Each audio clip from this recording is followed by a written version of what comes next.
Jai Ma Kamakhya, Jai Bhairava, Jai Matara. Today's video is going to be a short one, and it's a continuation from the video on entities, which seem to have, a lot of people have mailed after that, and a lot of questions came in. So I will just briefly address a few of the key points. Though I do believe that all these points have already been addressed in the first video, but still I'll put in one more here, few of the key points so that it's easier to understand and also clear a few misconceptions. So the first question, the obvious question that came in, so there are people who were confused and asked that how do they know that they are worshipping something that is divine? Let's use the word divine, Daiva, or let's use the word the deities instead of something lower. When even by the name it doesn't mean anything. So as I mentioned in the previous video, if you have not watched it, please do watch it. That just because something claims to be a deity, or just because you believe that you're worshipping a deity, and this happens more often with worship of certain specific devatas within dharma, it does not necessarily mean that it is that deity itself who's present there. A lot of it depends on the kind of emotions and the manner in which you approach. So that is why we have a sort of a democracy of different divine beings that are given to us in dharma, and depending on the nature of the individual, the guru decides, or if you have a good discrimination ability, you decide that which is the right form for you. For somebody it may be Kali, for somebody it may be Krishna, somebody it may be Shiva, it depends. So the first point to remember is that whether you are worshipping an entity or whether you are worshipping a devata, you cannot find out at the initial stages so easily. So your role as an upasaka, or if you are following a certain guru, or if you're following a certain tradition, is to self-introspect on the first fundamental principles, which means that is your sadhana making you more spiritual? Are the signs of spirituality manifesting in your life? And by this, I mean a very simple, standard, straightforward answer. When you read the Bhagavad Gita in chapter 2, when Krishna and Arjuna are speaking, there are a list of qualities of a spiritual man, enlightened man, of a sadhu, a muni, a spiritual being that Krishna mentions in the Gita. For example, somebody who has control over his senses, whose sense organs, and the ripus. Ripus means, for example, anger, lust, greed. These things do not capture their intelligence and deviate them from the right action, right discrimination. Somebody who has a certain sense of detachment towards life, which means he or she is not affected by either pleasure or pain, neither praise nor criticism affects them. So that kind of a being, that kind of a individual whose mind has become steady in the divine knowledge and the wisdom, where there is a single point of devotion towards the supreme, towards the divine, towards the deity, and is not affected by the various other material or the lower, the vibrations of the lower chakras, greed, lust, jealousy, competitiveness, all these things. That such an individual is referred to in the Gita with the term as somebody whose intelligence has become fixed in the divine sthita pragya.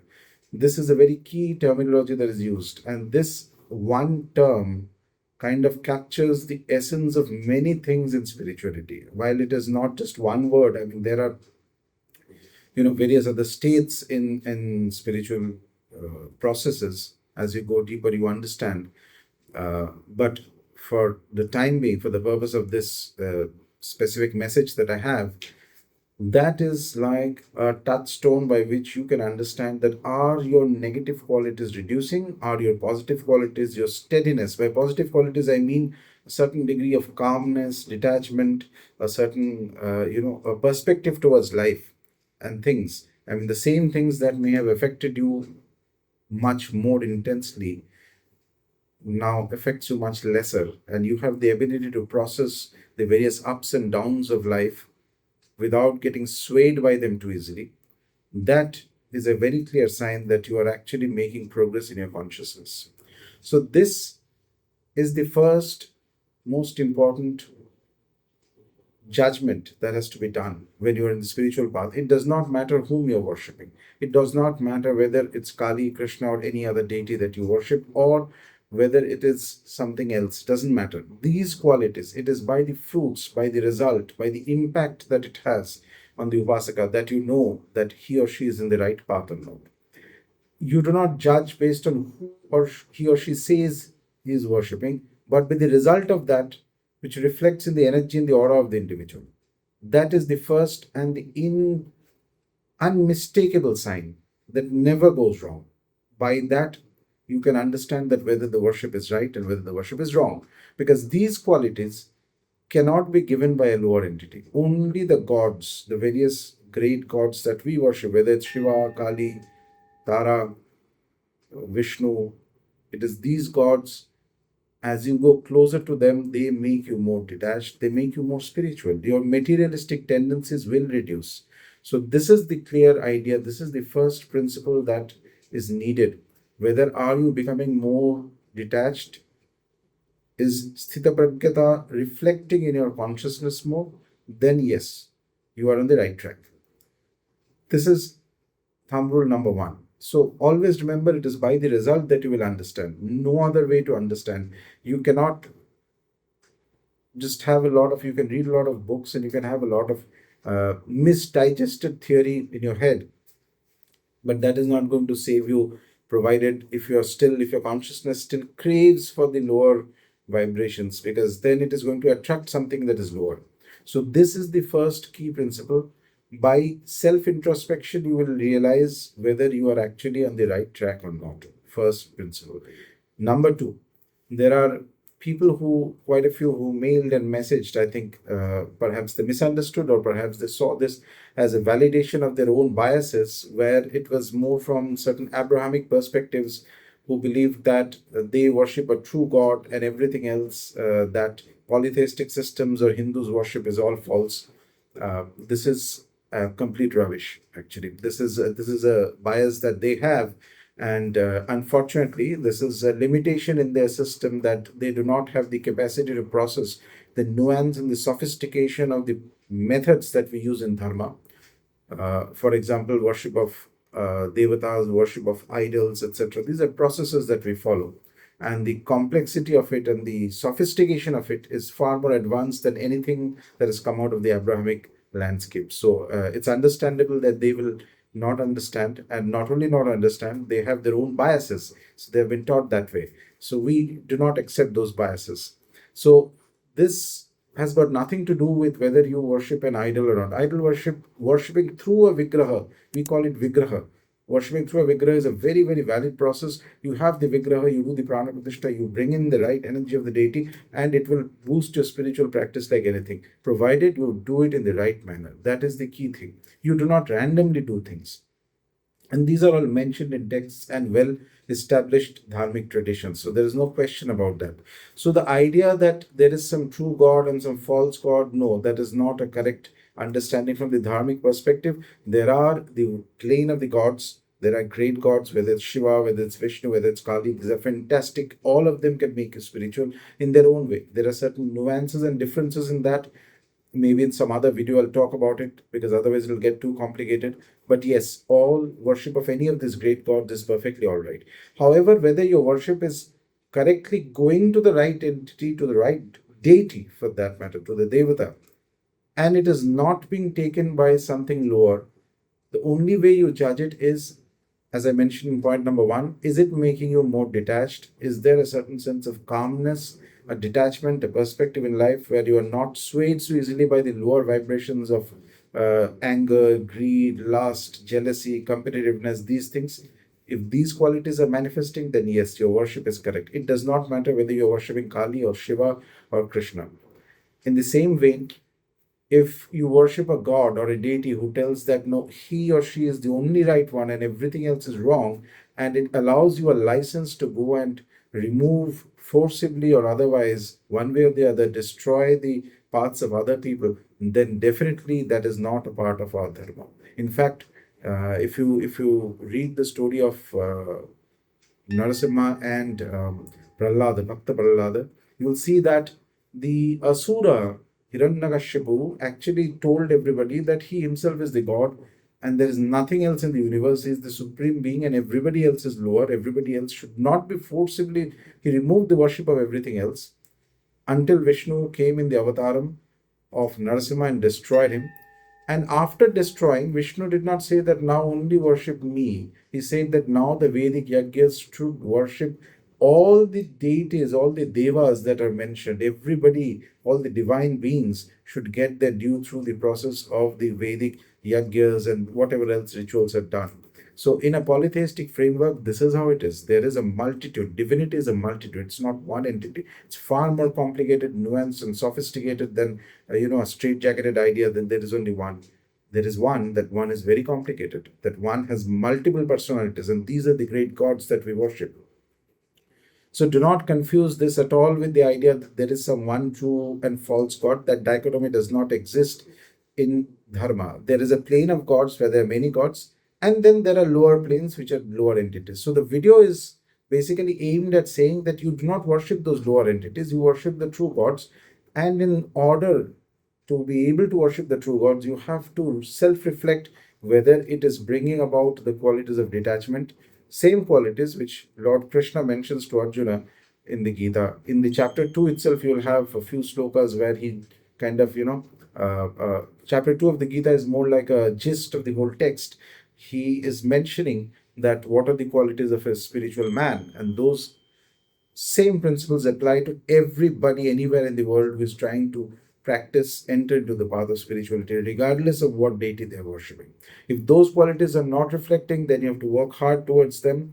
And if somebody is manifesting, so this is actually point 3. So, manifestation of abilities. If there are special powers that are manifesting in an individual, suppose, and it happens often, you start so special powers are manifesting, but at the same time, there is no sthitapagata that is coming. There is no steady wisdom. There is no detachment that is coming. There is that the signs and the parameters mentioned in chapter 2, that calmness, that steadiness, that moving away from the lower vibrations, etc. These are not happening in parallel. Then you have to question, where is this power or special ability coming from? And that goes for anybody anywhere in the world. The moment they are displaying any kind of peculiar miraculous ability, and I'm not denying that those are possible, but the question is it coming from a lower entity or is it coming from the deities? If it is coming from a lower entity, it will come, it can still manifest itself, but at the same time, there will be no change in the consciousness of the individual. They will still be as good or bad as they were initially, even before doing the sadhana. And sometimes they will be actually far worse. There will be a lot of jealousy, anger, lust, various other things. The lower chakras will actually vibrate far stronger in that individual.